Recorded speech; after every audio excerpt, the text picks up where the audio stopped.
பாஜகவுடைய அழுத்தத்துக்கு டிடிவி, பாட்டாளி மக்கள் கட்சி, ஓபிஎஸ் எல்லோரும் ஒன்றிணைவார்கள்.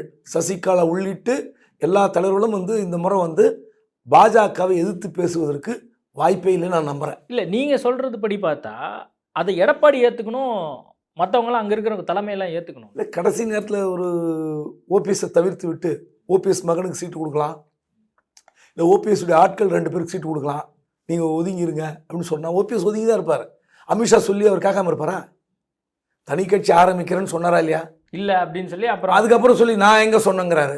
தொண்டர்கள் உரிமை மீட்பு குழு கட்சியாக மாறும்னு வைத்திலிங்கம் சொன்னார். பக்கத்தில் இருந்தார்ல மைக்கை பிடிச்சி, அது வைத்திலிங்கம் கருத்து, என்னுடைய கருத்துலன்னு சொன்னாரா?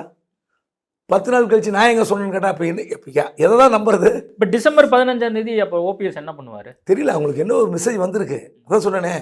ஒரு முதல் கட்ட சுற்றில் அண்ணாமலை எல்லோரையுமே பார்த்து விட்டு போய் ரிப்போர்ட் பண்ணியிருக்காரு. அவங்களுக்கு தகவல் சொல்லி அனுப்பப்பட்டிருக்கிறது. அந்த மெசேஜ் நமக்கு தெரியல.